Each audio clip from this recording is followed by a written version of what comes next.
I feel a little bit of nervous, in fact, in many ways, because of the idea of the topic of new populism.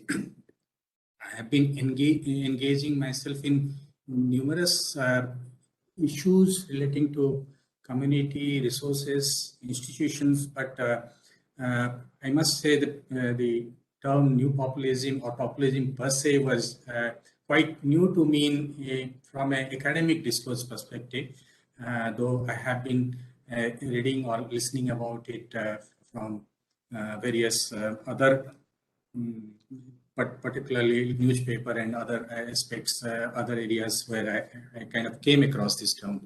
But so I was thinking that how this particular topic that I'm going to give my talk on, how well it fits into the idea of new populism. That's the main theme of this this beautifully organized conference. So I must thank you for giving me this opportunity and for such a graceful introduction. So just to, without wasting much of our time, I would get into this topic of mine that I had decided largely because this is area I have been engaged for last 1 decade or so with various teams and collaborative projects. So this work obviously is not a work of me alone, but there are many collaborators who have engaged in shaping these ideas. So the topic, this area largely has been in the issues relating to marine fisheries value chain, dried fish value chain, and the livelihood issues, particularly ruptures relating to fishing communities. So a combination of varieties of work on marine fisheries value chain led to this specific work that I'm going to present today. And I call it fish for food or fish for feed. And just one of the aspects of multiple things that is happening in the marine ecosystem of India. Just to give you a glimpse of it, why it is so important and how it is linked to the idea of new populism is that the Indian coast contains large number of population, quite resource rich, and numerous activities including trade, infrastructure, and varieties of other maritime activities have been happening in this coast. And in some cases, these coasts are also contentious, leading to varieties of conflicts and several other engagement, which is cross-border engagements. But in recent years, particularly, it's not recent years. In fact, since India got its independence, a decade after that, we were thinking that fisheries, particularly marine fisheries, is a sector which can earn us quite a foreign exchange. And that's how this sector also evolved to enhance production from marine ecosystem, and then exporting a large part of it, exporting it to various global markets, including Japan, US, Europe, and East Asia. But in recent year, the government, the political system, the investment, the corporates have been thinking quite focusing a lot on this marine areas, the coastal ecosystem and marine ecosystem for varieties of activities. It includes making new harbors, new ports, new ecotourism beaches, and numerous other things. So, and this also, these are the resources from where we tend to earn quite a bit of foreign exchange, and the marine ecosystem related activities earns us quite a bit of foreign exchange to the tune of $100 billion. So a governance system which looks at export-led growth as a path of growth, and there the marine ecosystem becomes a victim of it sometimes, and then people in the value chain also get affected by this process. However, if I have to put it in a new populism perspective, it is so important that we need to see this blue economy development that is happening, how it is leading to a popular discourse in one side that it leads to more investment, hence more job opportunity and more foreign exchange earning, more economic growth. At the same time, if we don't contextualize it, we don't understand who gains out of it and who loses out of it. So through this particular fish for food or fish for feed, this story, I'll try to tell you what kind of dispositions are happening, the new narrative of a blue economy based export-led growth models, what kind of dispositions it can create. And hence, it's important that we have to look at new populism or populism per se, which is generally being seen as where the mass, how to attract the attention and support of the mass base. But what that mass means when we bring out the political discourse in some ways and try to contextualize it, then we'll find that there are costs involved in it, and the costs, some of which are visible and some of which are not visible.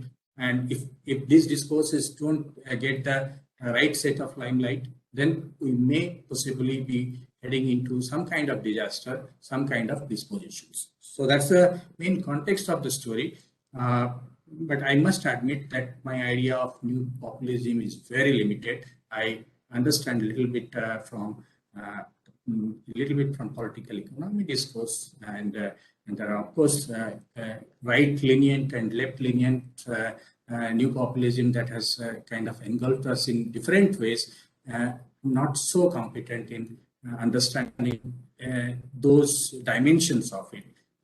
But as I take a political economy position, you would see that my positions are also kind of shows a particular kind of ideological lenience. So when it comes to particularly to the marine context, there are numerous questions coming when we harvest fish, and who has access to this fish industry. So there are big boats, there are trawlers, there are purseners, and there are small artisanal fishers who are there engaged in the fishing activities. The big boats catch more fish, their number is less, and they are quite technology and capital intensive. Whereas small, they are numerous in number, but they catch proportionately much lower fish. And that's true in Indian context and maybe true in many other countries' context too. And the question also arises, who controls these fish chains? So once the fish lands, who has access to this fish, and what kind of changes are happening to this utilization over the period of time, and what implications it has. And specifically, I will be taking you through three implications: on ecology, another on livelihood, another on food and nutrition security. And these three implications we'll see through how the fish supply chains and its utilization changes are bringing in recent years. Okay, so there are numerous stories in this. The story that I am telling you is about the fish meal industry, its growth and its linkages with shrimp farming, and how it has led to this kind of three specific dispositions in ecology, in livelihood, and in food and nutrition security issues. So how it happened is that when we started with one of the earlier projects called Fish for Food Security, and we looked at numerous fish value chains, and we understood that it is the small scale fishers and the women who are engaged in the fish value chain, particularly trading and processing, they are one of the vital links between fish and food. And as we know, globally know also, and the nutritionists would tell us that fish, particularly marine small fishes, are known as nature's superfood. They contain huge amount of micronutrients, and for a country like India, which is number one in terms of malnutrition in whatever way that you look at, from stunting, wasting, iron deficiency, anemia, etc., you will find that it's number one in global hunger index, and other indices tell us that we stand way above many other countries. And yet, and fish being one of the important source of this micronutrients specifically, people do link it with protein generally, but many other micronutrients, including omega-3 fatty acid, iron, calcium, etc., vitamin B12. So this somehow we have not been able to find a linkage between the food and nutrition security in one side and fish as an important and cheap source of nutrition. And as while doing this work, and later when I was again engaged in this long running project from Social Science and Humanity Research Council in Canada on dried fish matters, where again women are the more important source of more important actors in this dried fish value chain, who bring this fish, process it, and then trade it. And it largely goes to even into the hinterlands, because drying itself is quite a vital source of preservation of food, and it can travel a long distance compared to fresh fish. So, and it generally travels to the hinterlands, to the tribal areas, to the plantation areas as an important source of food. And particularly the small fishes like anchovy and sardines, etc., are affordable and high and rich source of nutrition for this segment of population who need this fish for nutrition a lot more than anybody else. So what happened is that in the coast, particularly in east and west coast in Tamil Nadu and Karnataka, when we were traveling and making observations in these places, we saw that a huge amount of Indian oil sardine and small fishes particularly were caught, and they were, instead of going directly to the food, it was loaded in the trucks, and the trucks reaching mostly towards Karnataka. And one of our PhDs essentially observed this, and then we followed it, and we saw that we followed these trucks in some ways actually, and we found that they are reaching to the place called Bangalore in the west coast of India, and a small area called Ullal, where there are a huge number of these fish meal factories, and they were going to these fish meal factories. And that's the time we started looking at these fish meal factories a little more seriously. Why so much of fish is going into the fish meal factory? What happens after it goes there? We talked to numerous people there. We got into engaging with some of the traders there, and found that almost 80% of this fish goes to shrimp farm. And that's where the shrimp culture kind of got to our attention. And then also understood that almost about 20% of fish meal and fish oil also is directly exported for salmon feeding, salmon farming in Norway, in Australia, in US and North America. So that curiosity led us to what is the magnitude of fish meal that is going into this, and whether shrimp plays an important role in this whole demand process. So we got into doing some kind of analysis or looking at, and Professor Gerard, you just let me know 5 minutes prior so that I should not be exceeding too much of time of yours. You have already given me a lot of privilege in this. Okay, so we have been seeing, so from that we kind of got into knowing what is the scenario of fish utilization globally. And what we found that over the last 3 or 4 decades, the aquaculture that has been increasing drastically, whereas the marine fish catch is more or less stagnant. That you can see that the light brown line shows that a kind of a stagnation, whereas aquaculture specifically is increasing. And aquaculture, not only in the inland, the fresh water, but also in the marine water, it has been increasing significantly over the years, right? And this aquaculture needs fish as a food. So fish meal is hence a very important requirement for this aquaculture to sustain. So for fish eats fish to survive, and that's where the demand for fish meal comes in. And this Janta is one of the fish meal companies in the west coast of west coast of India, in Karnataka. Okay, so about 20% of wild capture fish is used to produce fish.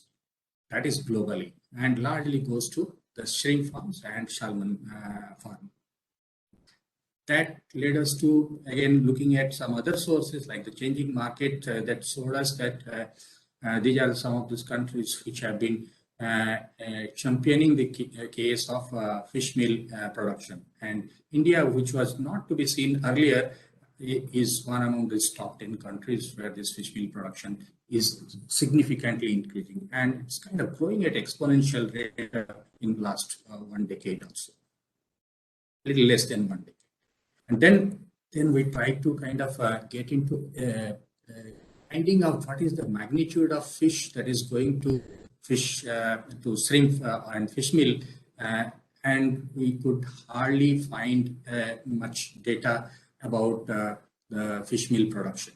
But what we know is that the shrimp production that is happening in India, and because 90% of shrimp that is produced largely in the East Coast, in places in Kakinada, Vizag, in Andhra coast that you would know, of course in many other places too, but Andhra Pradesh is kind of championing in the cause of shrimp farming in the Godavari Delta. 90% of it gets exported, goes to the export market, largely to Europe, to North America, but also to other countries in East Asia and Japan and Australia too. So since it is getting exported, the data scenario in India, if you look at the export data, are a lot more reliable than the production data. Production data are based on estimates, so sometimes you may or may not get right kind of figures, but you get to know about export pretty well because it's better accounted for, and because it earns foreign exchange, so you know how much is being produced and how much is being exported. So knowing that about 90% of shrimp is getting exported, and this is the kind of trend that you are seeing in the last 1 decade. It has grown exponentially. A particular variety called Venamai variety, which is dominating the shrimp culture market shrimp culture production in India. So how this fish meal and shrimp, we know that shrimp eats a lot of fish meal, but how it is linked and how it works, and that's where we try to unfold this chain of fish meal. And its fish meal is something is not new, because when the fishers go into do fishing and they have a bumper catch, or while catching there are some other fresh varieties of fishes that come in, they do make use of it. That is known as bycatch, and that used to go into fertilizer, that used to go into poultry feed, and these are essentially the traditional way the fish had been utilized as animal feed or fertilizer. But what was different in recent time was that it is no more a bycatch. And when we went and talked to numerous personers and trawlers in the coast, in East and West Coast, particularly in Tamil Nadu and Karnataka, found that this trawling activity will not be viable if they don't catch fish for fish meal. And what they end up doing is doing a huge biomass catching, of which about 50% of it goes to fish meal industries. So it is no more a bycatch, and it is kind of a main catch that goes into fish meal companies. Almost 50% of this big trawlers catch goes there. And then from there, then it goes through a kind of follows a chain from coast to fish meal companies, and that is reduced. And then from there, fish meal happens. And from there, it goes to aqua feed farms where it is mixed. And then it goes to shrimp culture. And then the shrimp that is produced is getting exported. So that's the kind of a value chain it follows. Right. And when we tried estimating it, looking at different figures, we got numerous figures. The ranges were pretty high. And then we got into figures were not looking reliable. So we got into a backward calculation from shrimp production to fish meal production.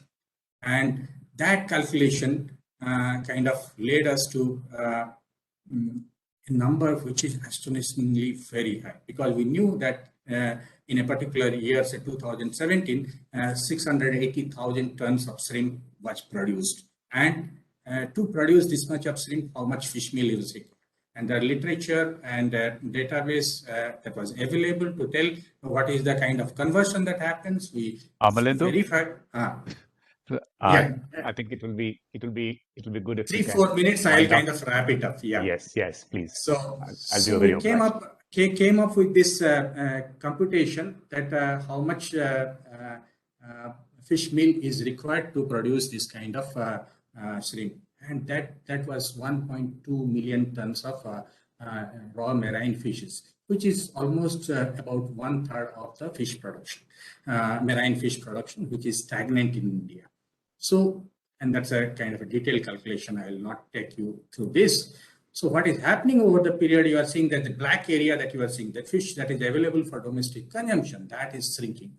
And a majority of fish which is going into either fish meal or directly getting exported. So what it leads to, one is that the fish that is being caught is not available for direct human consumption, at least domestic. And it has also ecological repercussions, because the trawlers are not catching fish anymore for food purpose, rather to sell it to the fish meal companies. And hence they are engaged in kind of a biomass catching, which is leading to ecological disaster in the sea, in the marine ecosystem. And shrimp culture itself, which is works in which makes the soil even more saline, which makes the land unproductive for any other kind of agricultural production. The rice bowl of India, in some ways, the Godavari Delta, which was known for producing huge amount of rice, because of shrimp farming, now most of these areas are not able to produce sufficient paddy. So that's a kind of ecological repercussion that we have. And this fish meal goes through the agents. So hence the small scale entrepreneurs, particularly women who are engaged in taking this fish to directly sell as fresh fish, or dry it and sell it to the poor, that is getting shrinked, and that is getting diverted. And these women are now kind of disengaged from their livelihood.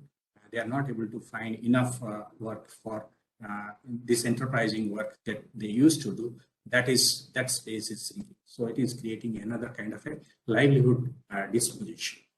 Third important thing is that once almost 1/3 of the fish which could have been used as food, which is small fishes basically, which could have been used as affordable food, that is getting diverted to fish meal, and from there to shrimp, and that is getting exported to feed the rich and elite of largely Western world.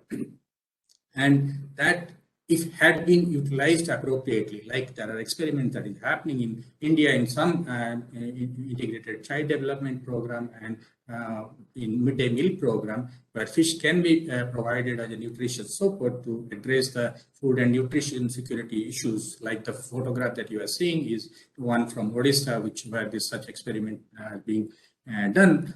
That is also not getting available to address this food and nutrition security issue. So I think with this I will stop, just to tell you that this kind of utilization shift has been leading to kind of three important dispositions in livelihood, in ecological disaster, and food and nutrition security issues. Whereas the current political discourse still thinks that this blue economy model, this export-oriented model, would be the one that would enhance the economic capability, growth, and prosperity of India. So in this, we are caught in this new populism to know how we caught unaware in the sense how it is possibly leading to some kind of ecological livelihood and food and nutrition disasters. So I'll stop here. Thank you.